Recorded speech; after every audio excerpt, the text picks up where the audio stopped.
9:33 is the time right now. This was the sight in many of our homes as we witness, along with our families, pro-Trump rioters storming the U.S. Capitol and destroying property for several hours.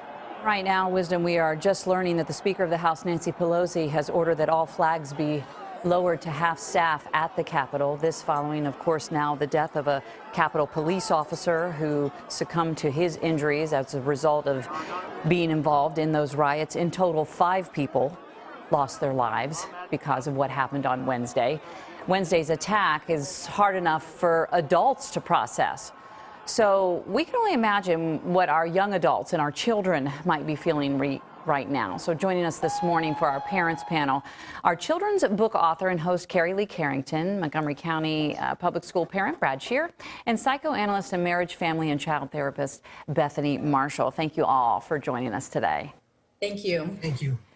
You know, these are hard conversations to have as parents, but ones that we have to have. Carrie Lee, I'll start with you because I know you have 2 elementary school kids.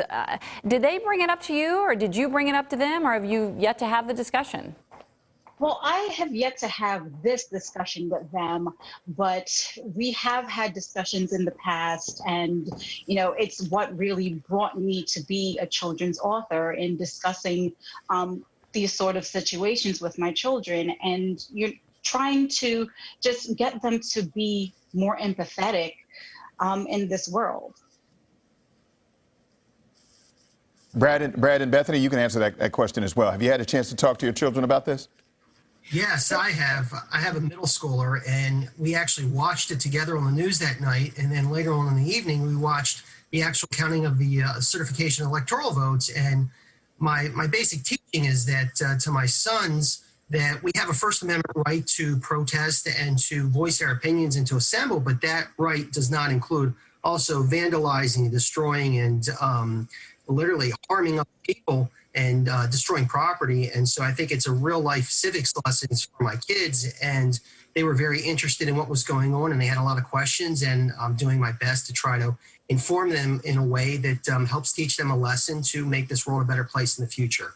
Carrie Lee, I have a 9-year-old, and I feel like he's kind of like right on that edge, right? How much do you tell? Yes. How much do you not tell? I mean, you know, he needs to be informed.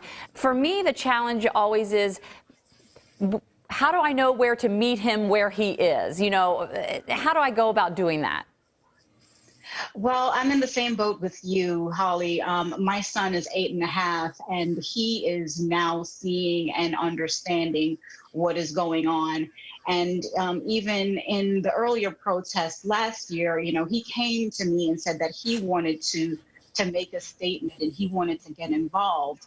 And I really had to speak with him to see exactly how much he could get involved with even speaking with his peers. But it is a touchy subject to really try to delve into with a child.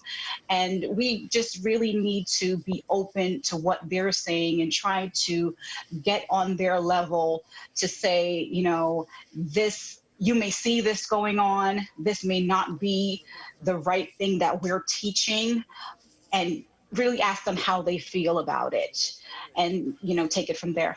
All right, Bethany, you are a marriage, family, and child therapist. What is your best advice? And you're also a parent as well, obviously. But what is your best advice? Because you're talking about some difficult subjects here, no matter the age of the children. I guess it depends on how advanced your child is. But in general, we're talking politics, is it race, all kinds of different things, patriotism.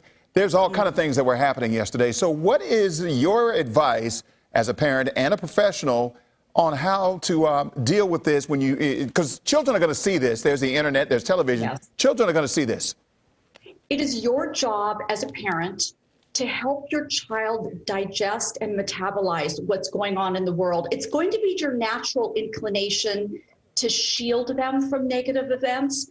But when you do that, you do not prepare them to cope with tragedy. You send a message that painful topics are not okay, and that you cannot talk about painful feelings. So what you need to do is to assess what is age appropriate for your child. So if you have a very small child, You would use very concrete language like bad people did mean things. If you have an adolescent, you could talk about the difference between hate and free speech. Prepare yourself ahead of time for what you're going to say.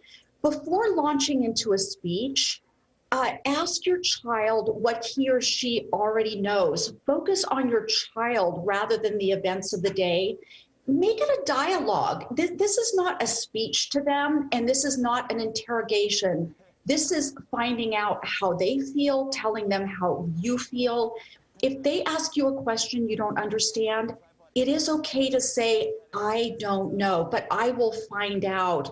And then finally, your most important job, besides helping them to process what's happening to them, is to reassure them that it is your job to keep them safe. Yes, bad things happen in the world, but under this roof, in this household, I am your parent. I am here to protect you. There's so much robust research that suggests that children are resilient, and it's not what happens to the child that traumatizes them, and it's not just what they see. It's whether or not they have an adult, a parent, a third-degree relative, or therapist, even a grandparent or an aunt or uncle that helps them to process what's happening to them. That is what's important. Talk, talk, talk. Don't avoid painful subjects.